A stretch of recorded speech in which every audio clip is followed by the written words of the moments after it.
Welcome back to the Achieve Your Apex podcast. Chad Himes here, leading the journey that we help you maximize your strengths, create predictable results, and thrive in every facet of your life here with Achieve Your Apex. Yes, that's right on the cover of the book.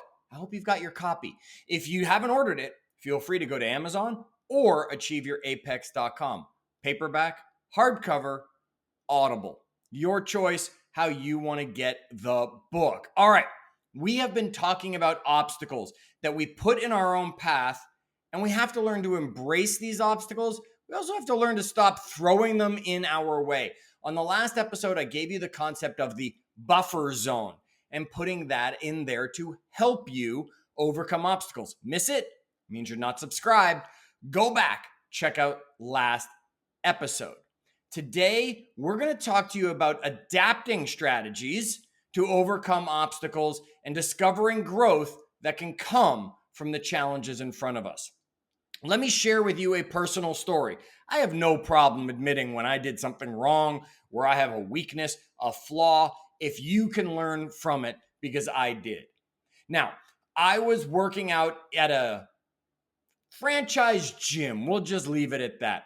And there were some guys there that challenged me to go into obstacle course racing that they loved doing because I was competing with them at this gym.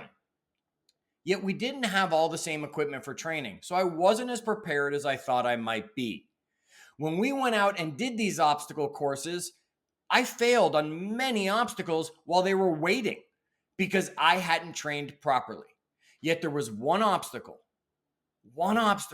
that always gave me trouble no matter what. Even on my best day where I could pass some of the obstacles that had been a challenge to me, I never could complete the rope climb. That's right.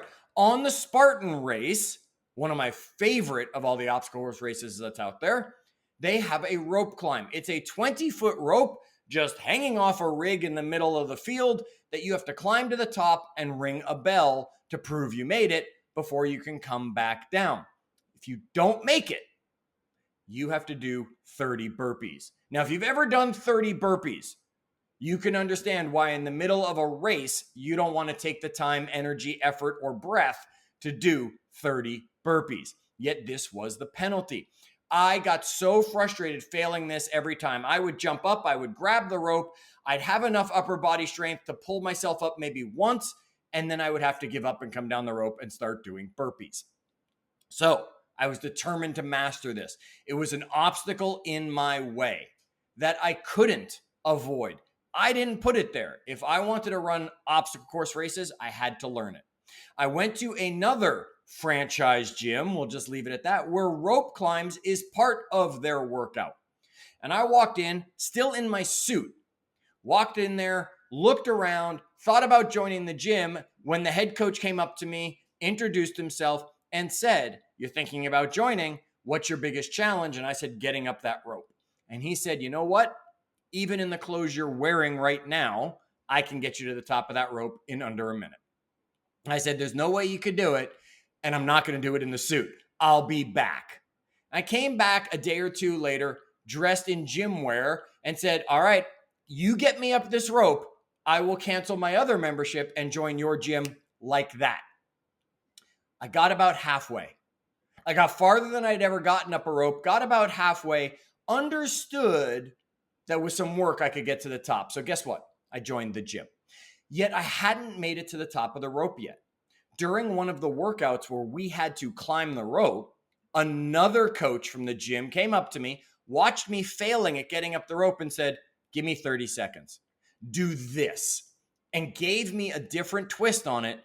And within 15 seconds, I was at the top of the rope. The rope climb became an easy thing for me once I learned this new method that required the different positioning of my feet. And I realized a rope climb isn't your upper body pulling yourself up. It's you literally walking up this rope.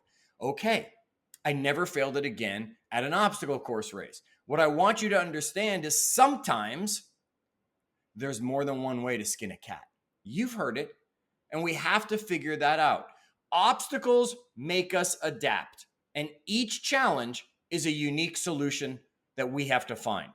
And what works for the person beside us might not work for us, because what worked for that first coach, he could get up the rope. He helped other people get up the rope, no problem. Never worked for me. My brain was wired a little differently.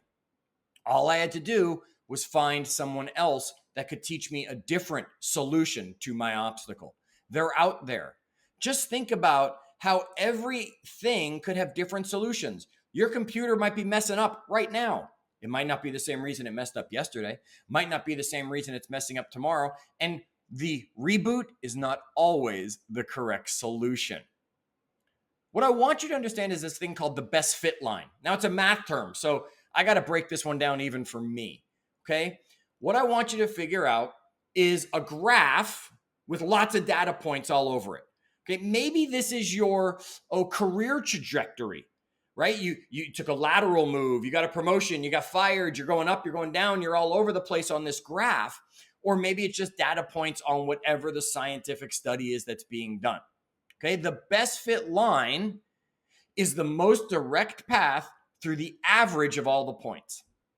This shows you that there's trends even in chaos. That's pretty amazing to be able to know, understand, and relax knowing there's always a trend. I just have to find it, right? There's going to be zigzags, starts, stops. It's okay that these things happen, because I can't imagine there's anywhere in your life that you can truly tell me you went straight from A to Z. There was no obstacles along the way that you had to take a detour, step out, go in a different direction. You've had something along the way that never went your way. It happens. And I want you to understand the best fit line is there for you. Okay, let's take this from this chapter talking about obstacles. One, they're not just interruptions. They are important for our growth.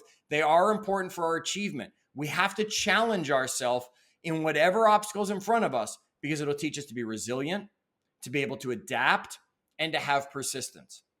We also have to remember not to put obstacles in front of us that don't need to be there. We don't need to add additional challenges. Life gives us enough.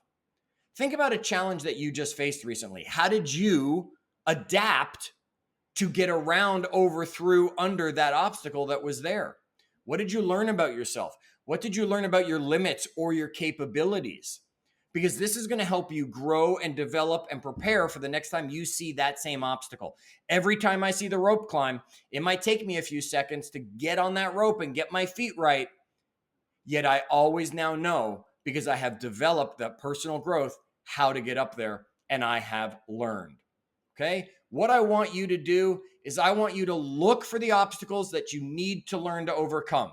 And I want you to look for the obstacles you intentionally throw in your path, so that you can instead buffer those and focus on the ones that are not getting out of your way, no matter what you do. Chad Himes here, bringing you the Achieve Your Apex podcast. Make sure you subscribed. Love the reviews. Love the feedback from you. You can always find me at chadhimes.com, and you can find me on the socials at Chad Himes. Let me know what I can help you with and how Achieve Your Apex has played a part in your world. Until our next episode, keep climbing.